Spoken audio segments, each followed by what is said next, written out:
We, the people of the Confederate States, each state acting in its sovereign and independent character, in order to form a permanent federal government, establish justice, ensure domestic tranquility, and secure the blessings of liberty to ourselves and our posterity, invoking the favor and guidance of Almighty God, do ordain and establish this Constitution for the Confederate States of America. Article I. Section I. All legislative powers herein delegated shall be vested in a Congress of the Confederate States, which shall consist of a Senate and House of Representatives. Sector 2. I. The House of Representatives shall be composed of members chosen every second year by the people of the several states, and the electors in each state shall be citizens of the Confederate States, and have the qualifications requisite for electors of the most numerous branch of the state legislature, but no person of foreign birth, not a citizen of the Confederate States, shall be allowed to vote for any officer, civil or political, state or federal. 2. No person shall be a representative who shall not have attained the age of 25 years, and be a citizen of the Confederate States, and who shall not, when elected, be an inhabitant of that state in which he shall be chosen. 3. Representatives and direct taxes shall be apportioned among the several states, which may be included within this Confederacy, according to their respective numbers, which shall be determined by adding to the whole number of free persons, including those bound to service for a term of years, and excluding Indians not taxed, 3/5 of all slaves. The actual enumeration shall be made within 3 years after the first meeting of the Congress of the Confederate States, and within every subsequent term of 10 years, in such manner as they shall by law direct. The number of representatives shall not exceed 1 for every 50,000, but each state shall have at least 1 representative, and until such enumeration shall be made, the state of South Carolina shall be entitled to choose 6, the state of Georgia 10, the state of Alabama 9, the state of Florida 2, the state of Mississippi 7, the state of Louisiana 6, and the state of Texas 6. 4. When vacancies happen in the representation from any state, the executive authority thereof shall issue writs of election to fill such vacancies. 5. The House of Representatives shall choose their Speaker and other officers, and shall have the sole power of impeachment, except that any judicial or other federal officer, resident and acting solely within the limits of any state, may be impeached by a vote of 2/3 of both branches of the legislature thereof. Sector 3. I. The Senate of the Confederate States shall be composed of 2 senators from each state, chosen for 6 years by the legislature thereof, at the regular session next immediately preceding the commencement of the term of service, and each senator shall have 1 vote. 2. Immediately after they shall be assembled, in consequence of the first election, they shall be divided as equally as may be into 3 classes. The seats of the senators of the first class shall be vacated at the expiration of the second year, of the second class at the expiration of the 4th year, and of the third class at the expiration of the 6th year, so that 1/3 may be chosen every second year, and if vacancies happen by resignation, or otherwise, during the recess of the legislature of any state, the executive thereof may make temporary appointments until the next meeting of the legislature, which shall then fill such vacancies. 3. No person shall be a senator who shall not have attained the age of 30 years, and be a citizen of the Confederate States, and who shall not, then elected, be an inhabitant of the state for which he shall be chosen. 4. The Vice President of the Confederate States shall be President of the Senate, but shall have no vote unless they be equally divided. 5. The Senate shall choose their other officers, and also a President pro tempore in the absence of the Vice President, or when he shall exercise the office of President of the Confederate States. 6. The Senate shall have the sole power to try all impeachments. When sitting for that purpose, they shall be on oath or affirmation. When the President of the Confederate States is tried, the Chief Justice shall preside, and no person shall be convicted without the concurrence of 2/3 of the members present. 7. Judgment in cases of impeachment shall not extend further than to removal from office, and disqualification to hold any office of honor, trust, or profit under the Confederate States, but the party convicted shall, nevertheless, be liable and subject to indictment, trial, judgment, and punishment according to law. Sector 4. I. The times, places, and manner of holding elections for senators and representatives shall be prescribed in each state by the legislature thereof, subject to the provisions of this Constitution, but the Congress may, at any time, by law, make or alter such regulations, except as to the times and places of choosing senators. 2. The Congress shall assemble at least once in every year, and such meeting shall be on the first Monday in December, unless they shall, by law, appoint a different day. Sector 5. I. Each house shall be the judge of the elections, returns, and qualifications of its own members, and a majority of each shall constitute a quorum to do business, but a smaller number may adjourn from day to day, and may be authorized to compel the attendance of absent members, in such manner and under such penalties as each house may provide. 2. Each house may determine the rules of its proceedings, punish its members for disorderly behavior, and, with the concurrence of 2/3 of the whole number, expel a member. 3. Each house shall keep a journal of its proceedings, and from time to time publish the same, excepting such parts as may in their judgment require secrecy, and the yeas and nays of the members of either house, on any question, shall, at the desire of 1/5 of those present, be entered on the journal. 4. Neither House, during the session of Congress, shall, without the consent of the other, adjourn for more than 3 days, nor to any other place than that in which the two houses shall be sitting. Sector 6. I. The senators and representatives shall receive a compensation for their services, to be ascertained by law, and paid out of the Treasury of the Confederate States. They shall, in all cases except treason, felony, and breach of the peace, be privileged from arrest during their attendance at the session of their respective houses, and in going to and returning from the same, and for any speech or debate in either house, they shall not be questioned in any other place. O senator or representative shall, during the time for which he was elected, be appointed to any civil office under the authority of the Confederate States, which shall have been created, or the emoluments whereof shall have been increased during such time, and no person holding any office under the Confederate States shall be a member of either house during his continuance in office. But Congress may, by law, grant to the principal officer in each of the executive departments a seat upon the floor of either house, with the privilege of discussing any measures appertaining to his department. Sector 7. I. All bills for raising revenue shall originate in the House of Representatives, but the Senate may propose or concur with amendments, as on other bills. 2. Every bill which shall have passed both houses, shall, before it becomes a law, be presented to the President of the Confederate States. If he approve, he shall sign it, but if not, he shall return it, with his objections, to that house in which it shall have originated, who shall enter the objections at large on their journal, and proceed to reconsider it. If, after such reconsideration, 2/3 of that house shall agree to pass the bill, it shall be sent, together with the objections, to the other house, by which it shall likewise be reconsidered, and if approved by 2/3 of that house, it shall become a law. But in all such cases, the votes of both houses shall be determined by yeas and nays, and the names of the persons voting for and against the bill shall be entered on the journal of each house respective. If any bill shall not be returned by the President within 10 days, Sundays excepted, after it shall have been presented to him, the same shall be a law, in like manner as if he had signed it, unless the Congress, by their adjournment, prevent its return, in which case it shall not be a law. The President may approve any appropriation and disapprove any other appropriation in the same bill. In such case he shall, in signing the bill, designate the appropriations disapproved, and shall return a copy of such appropriations, with his objections, to the House in which the bill shall have originated, and the same proceedings shall then be had as in case of other bills disapproved by the President.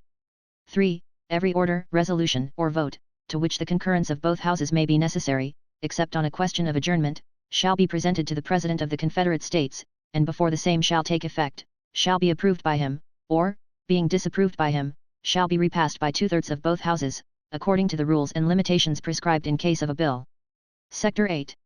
The Congress shall have power I. To lay and collect taxes, duties, imposts, and excises for revenue, necessary to pay the debts, provide for the common defense, and carry on the government of the Confederate States, but no bounties shall be granted from the Treasury, nor shall any duties or taxes on importations from foreign nations be laid to promote or foster any branch of industry, and all duties, imposts, and excises shall be uniform throughout the Confederate States. 2. To borrow money on the credit of the Confederate States.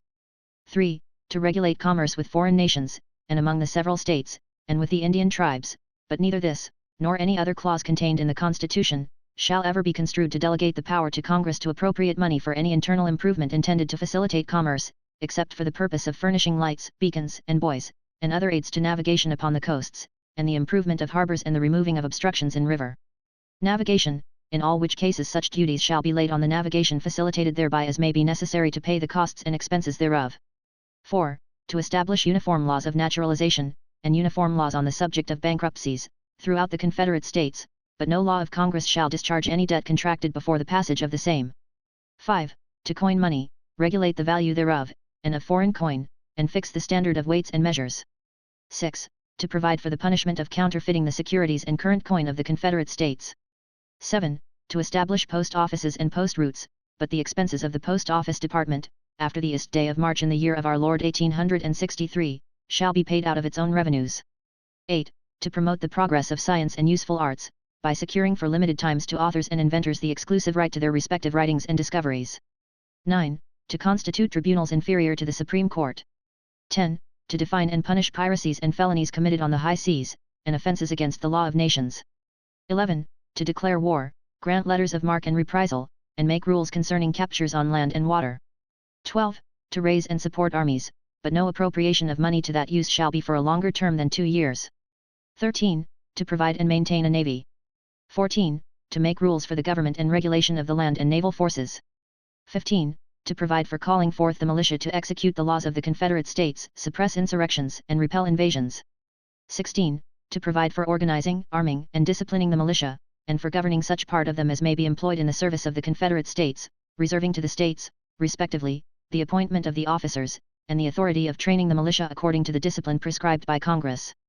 17. To exercise exclusive legislation, in all cases whatsoever, over such district, not exceeding 10 miles square, as may, by cession of one or more states and the acceptance of Congress, become the seat of the government of the Confederate States, and to exercise like authority over all places purchased by the consent of the legislature of the state in which the same shall be, for the erection of forts, magazines, arsenals, dockyards, and other needful buildings, and 18. To make all laws which shall be necessary and proper for carrying into execution the foregoing powers, and all other powers vested by this Constitution in the government of the Confederate States, or in any department or officer thereof. Sector 9. I. The importation of Negroes of the African race from any foreign country other than the slave-holding states or territories of the United States of America, is hereby forbidden, and Congress is required to pass such laws as shall effectually prevent the same. 2. Congress shall also have power to prohibit the introduction of slaves from any state not a member of, or territory not belonging to, this Confederacy. 3. The privilege of the writ of habeas corpus shall not be suspended, unless when in cases of rebellion or invasion the public safety may require it. 4. No bill of attainder, ex post facto law, or law denying or impairing the right of property in Negro slaves shall be passed. 5. No capitation or other direct tax shall be laid, unless in proportion to the census or enumeration hereinbefore directed to be taken. 6. No tax or duty shall be laid on articles exported from any state, except by a vote of 2/3 of both houses. 7. No preference shall be given by any regulation of commerce or revenue to the ports of one state over those of another. 8. No money shall be drawn from the Treasury, but in consequence of appropriations made by law, and a regular statement and account of the receipts and expenditures of all public money shall be published from time to time. 9. Congress shall appropriate no money from the Treasury except by a vote of 2/3 of both houses, taken by yeas and nays, unless it be asked and estimated for by some one of the heads of departments and submitted to Congress by the President, or for the purpose of paying its own expenses and contingencies, or for the payment of claims against the Confederate States, the justice of which shall have been judicially declared by a tribunal for the investigation of claims against the government, which it is hereby made the duty of Congress to establish. 10. All bills appropriating money shall specify in federal currency the exact amount of each appropriation and the purposes for which it is made, and Congress shall grant no extra compensation to any public contractor, officer, agent, or servant, after such contract shall have been made or such service rendered. 11. No title of nobility shall be granted by the Confederate States, and no person holding any office of profit or trust under them shall, without the consent of the Congress, accept of any present, emolument, office, or title of any kind whatever, from any king, prince, or foreign state. 12. Congress shall make no law respecting an establishment of religion, or prohibiting the free exercise thereof, or abridging the freedom of speech, or of the press, or the right of the people peaceably to assemble and petition the government for a redress of grievances. 13. A well-regulated militia being necessary to the security of a free state, the right of the people to keep and bear arms shall not be infringed. 14. No soldier shall, in time of peace, be quartered in any house without the consent of the owner, nor in time of war, but in a manner to be prescribed by law. 15. The right of the people to be secure in their persons, houses, papers, and effects, against unreasonable searches and seizures, shall not be violated, and no warrants shall issue but upon probable cause, supported by oath or affirmation, and particularly describing the place to be searched and the persons or things to be seized. 16. No person shall be held to answer for a capital or otherwise infamous crime, unless on a presentment or indictment of a grand jury, except in cases arising in the land or naval forces, or in the militia, when in actual service in time of war or public danger, nor shall any person be subject for the same offence to be twice put in jeopardy of life or limb, nor be compelled, in any criminal case, to be a witness against himself, nor be deprived of life, liberty, or property without due process of law, nor shall private property be taken for public use, without just compensation. 17. In all criminal prosecutions the accused shall enjoy the right to a speedy and public trial, by an impartial jury of the state and district wherein the crime shall have been committed, which district shall have been previously ascertained by law, and to be informed of the nature and cause of the accusation, to be confronted with the witnesses against him, to have compulsory process for obtaining witnesses in his favor, and to have the assistance of counsel for his defense. 18. In suits at common law, where the value in controversy shall exceed $20, the right of trial by jury shall be preserved, and no fact so tried by a jury shall be otherwise re-examined in any court of the Confederacy, than according to the rules of common law. 19. Excessive bail shall not be required, nor excessive fines imposed, nor cruel and unusual punishments inflicted. 20. Every law, or resolution having the force of law, shall relate to but one subject, and that shall be expressed in the title. Sector 10.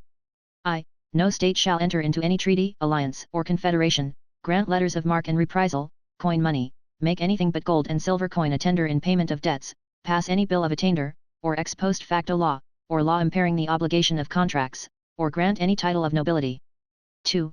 No state shall, without the consent of the Congress, lay any imposts or duties on imports or exports, except what may be absolutely necessary for executing its inspection laws, and the net produce of all duties and imposts, laid by any state on imports, or exports, shall be for the use of the Treasury of the Confederate States, and all such laws shall be subject to the revision and control of Congress.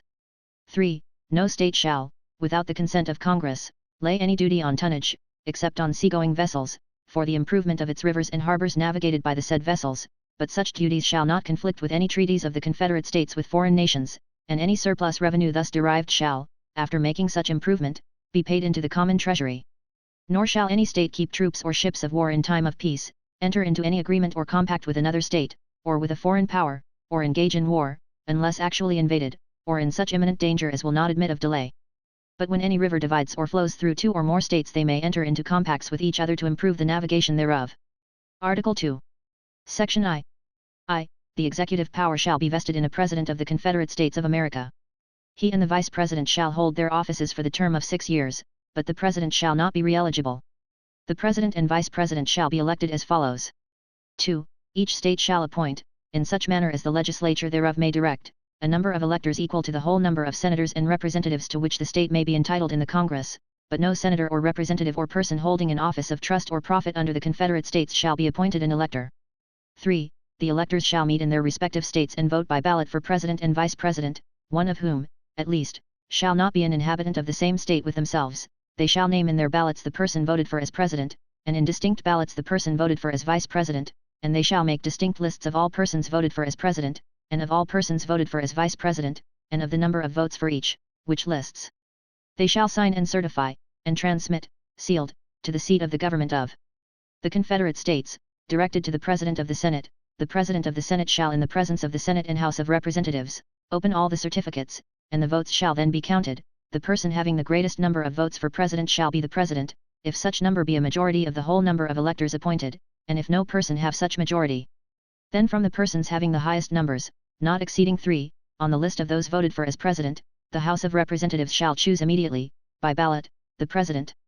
But in choosing the President the votes shall be taken by states, the representation from each state having 1 vote. A quorum for this purpose shall consist of a member or members from 2/3 of the states, and a majority of all the states shall be necessary to a choice. And if the House of Representatives shall not choose a President, whenever the right of choice shall devolve upon them, before the 4th day of March next following, then the Vice President shall act as President, as in case of the death, or other constitutional disability of the President. 4. The person having the greatest number of votes as Vice President shall be the Vice President, if such number be a majority of the whole number of electors appointed, and if no person have a majority, then, from the 2 highest numbers on the list, the Senate shall choose the Vice President. A quorum for the purpose shall consist of 2/3 of the whole number of senators, and a majority of the whole number shall be necessary to a choice. 5. But no person constitutionally ineligible to the office of President shall be eligible to that of Vice President of the Confederate States. 6. The Congress may determine the time of choosing the electors, and the day on which they shall give their votes, which day shall be the same throughout the Confederate States. 7. No person except a natural-born citizen of the Confederate States, or a citizen thereof at the time of the adoption of this Constitution, or a citizen thereof born in the United States prior to the 20th of December, 1860, shall be eligible to the office of President. Neither shall any person be eligible to that office who shall not have attained the age of 35 years, and been 14 years a resident within the limits of the Confederate States, as they may exist at the time of his election. 8. In case of the removal of the President from office, or of his death, resignation, or inability to discharge the powers and duties of said office, the same shall devolve on the Vice President, and the Congress may, by law, provide for the case of removal, death, resignation, or inability, both of the President and Vice President, declaring what officer shall then act as President, and such officer shall act accordingly until the disability be removed or a President shall be elected. 9. The President shall, at stated times, receive for his services a compensation, which shall neither be increased nor diminished during the period for which he shall have been elected, and he shall not receive within that period any other emolument from the Confederate States, or any of them. 10. Before he enters on the execution of his office he shall take the following oath or affirmation. Sector 2. the President shall be Commander-in-Chief of the Army and Navy of the Confederate States, and of the militia of the several states. When called into the actual service of the Confederate States, he may require the opinion, in writing, of the principal officer in each of the executive departments, upon any subject relating to the duties of their respective offices, and he shall have power to grant reprieves and pardons for offenses against the Confederate States, except in cases of impeachment. 2. He shall have power, by and with the advice and consent of the Senate, to make treaties, provided 2/3 of the senators present concur, and he shall nominate, and by and with the advice and consent of the Senate shall appoint, ambassadors, other public ministers and consuls, judges of the Supreme Court, and all other officers of the Confederate States whose appointments are not herein otherwise provided for, and which shall be established by law, but the Congress may, by law, vest the appointment of such inferior officers, as they think proper, in the President alone, in the courts of law, or in the heads of departments. 3. The principal officer in each of the executive departments, and all persons connected with the diplomatic service, may be removed from office at the pleasure of the President. All other civil officers of the executive departments may be removed at any time by the President, or other appointing power, when their services are unnecessary, or for dishonesty, incapacity, inefficiency, misconduct, or neglect of duty, and when so removed, the removal shall be reported to the Senate, together with the reasons therefor. 4. The President shall have power to fill all vacancies that may happen during the recess of the Senate, by granting commissions which shall expire at the end of their next session, but no person rejected by the Senate shall be reappointed to the same office during their ensuing recess. Sector 3. I. The President shall, from time to time, give to the Congress information of the state of the Confederacy, and recommend to their consideration such measures as he shall judge necessary and expedient. He may, on extraordinary occasions, convene both houses, or either of them, and in case of disagreement between them, with respect to the time of adjournment, he may adjourn them to such time as he shall think proper. He shall receive ambassadors and other public ministers. He shall take care that the laws be faithfully executed, and shall commission all the officers of the Confederate States. Sector 4. I. The President, Vice President, and all civil officers of the Confederate States, shall be removed from office on impeachment for and conviction of treason, bribery, or other high crimes and misdemeanors. Article 3. Section I. The judicial power of the Confederate States shall be vested in one Supreme Court, and in such inferior courts as the Congress may, from time to time, ordain and establish. The judges, both of the Supreme and inferior courts, shall hold their offices during good behavior, and shall, at stated times, receive for their services a compensation which shall not be diminished during their continuance in office. Sector 2. The judicial power shall extend to all cases arising under this Constitution, the laws of the Confederate States, and treaties made, or which shall be made, under their authority, to all cases affecting ambassadors, other public ministers and consuls, to all cases of admiralty and maritime jurisdiction, to controversies to which the Confederate States shall be a party, to controversies between two or more states, between a state and citizens of another state, where the state is plaintiff, between citizens claiming lands under grants of different states, and between a state or the citizens thereof, and foreign states, citizens, or subjects, but no state shall be sued by a citizen or subject of any foreign state. 2. In all cases affecting ambassadors, other public ministers and consuls, and those in which a state shall be a party, the Supreme Court shall have original jurisdiction. In all the other cases before mentioned, the Supreme Court shall have appellate jurisdiction both as to law and fact, with such exceptions and under such regulations as the Congress shall make. 3. The trial of all crimes, except in cases of impeachment, shall be by jury, and such trial shall be held in the state where the said crimes shall have been committed, but when not committed within any state, the trial shall be at such place or places as the Congress may by law have directed. Sector 3.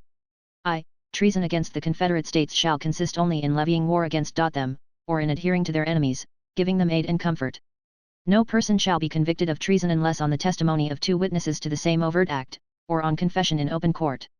2. The Congress shall have power to declare the punishment of treason, but no attainder of treason shall work corruption of blood, or forfeiture, except during the life of the person attainted. Article 4. Section I. Full faith and credit shall be given in each state to the public acts, records, and judicial proceedings of every other state, and the Congress may, by general laws, prescribe the manner in which such acts, records, and proceedings shall be proved, and the effect thereof. Sector 2. The citizens of each state shall be entitled to all the privileges and immunities of citizens in the several states, and shall have the right of transit and sojourn in any state of this Confederacy, with their slaves and other property, and the right of property in said slaves shall not be thereby impaired. 2. A person charged in any state with treason, felony, or other crime against the laws of such state, who shall flee from justice, and be found in another state, shall, on demand of the executive authority of the state from which he fled, be delivered up, to be removed to the state having jurisdiction of the crime. 3. No slave or other person held to service or labor in any state or territory of the Confederate States, under the laws thereof, escaping or lawfully carried into another, shall, in consequence of any law or regulation therein, be discharged from such service or labor, but shall be delivered up on claim of the party to whom such slave belongs, or to whom such service or labor may be due. Sector 3. I. Other states may be admitted into this Confederacy by a vote of 2/3 of the whole House of Representatives and 2/3 of the Senate voting by states, but no new state shall be formed or erected within the jurisdiction of any other state, nor any state be formed by the junction of 2 or more states, or parts of states, without the consent of the legislatures of the states concerned, as well as of the Congress. 2. The Congress shall have power to dispose of and make all needful rules and regulations concerning the property of the Confederate States, including the lands thereof. 3. The Confederate States may acquire new territory, and Congress shall have power to legislate and provide governments for the inhabitants of all territory belonging to the Confederate States, lying without the limits of the several states, and may permit them, at such times, and in such manner as it may by law provide, to form states to be admitted into the Confederacy. In all such territory the institution of Negro slavery, as it now exists in the Confederate States, shall be recognized and protected by Congress and by the territorial government, and the inhabitants of the several Confederate States and territories shall have the right to take to such territory any slaves lawfully held by them in any of the states or territories of the Confederate States. 4. The Confederate States shall guarantee to every state that now is, or hereafter may become, a member of this Confederacy, a republican form of government, and shall protect each of them against invasion, and on application of the legislature or of the executive when the legislature is not in session, against domestic violence. Article V. Section I. Upon the demand of any 3 states, legally assembled in their several conventions, the Congress shall summon a convention of all the states, to take into consideration such amendments to the Constitution as the said states shall concur in suggesting at the time when the said demand is made, and should any of the proposed amendments to the Constitution be agreed on by the said convention, voting by states, and the same be ratified by the legislatures of 2/3 of the several states, or by conventions in 2/3 thereof, as the one or the other mode of ratification may be proposed by the General Convention, they shall thenceforward form a part of this Constitution. But no state shall, without its consent, be deprived of its equal representation in the Senate. Article 6. The government established by this Constitution is the successor of the Provisional Government of the Confederate States of America, and all the laws passed by the latter shall continue in force until the same shall be repealed or modified, and all the officers appointed by the same shall remain in office until their successors are appointed and qualified, or the office is abolished. 2. All debts contracted and engagements entered into before the adoption of this Constitution shall be as valid against the Confederate States under this Constitution, as under the Provisional Government. 3. This Constitution, and the laws of the Confederate States made in pursuance thereof, and all treaties made, or which shall be made, under the authority of the Confederate States, shall be the supreme law of the land, and the judges in every state shall be bound thereby, anything in the Constitution or laws of any state to the contrary notwithstanding. 4. The senators and representatives before mentioned, and the members of the several state legislatures, and all executive and judicial officers, both of the Confederate States and of the several states, shall be bound by oath or affirmation to support this Constitution, but no religious test shall ever be required as a qualification to any office or public trust under the Confederate States. 5. The enumeration, in the Constitution, of certain rights shall not be construed to deny or disparage others retained by the people of the several states. 6. The powers not delegated to the Confederate States by the Constitution, nor prohibited by it to the states, are reserved to the states, respectively, or to the people thereof. Article 7. The ratification of the conventions of 5 states shall be sufficient for the establishment of this Constitution between the states so ratifying the same. 2. When 5 states shall have ratified this Constitution, in the manner before specified, the Congress under the Provisional Constitution shall prescribe the time for holding the election of President and Vice President, and for the meeting of the Electoral College, and for counting the votes, and inaugurating the President. They shall, also, prescribe the time for holding the first election of members of Congress under this Constitution, and the time for assembling the same. Until the assembling of such Congress, the Congress under the Provisional Constitution shall continue to exercise the legislative powers granted them, not extending beyond the time limited by the Constitution of the Provisional Government.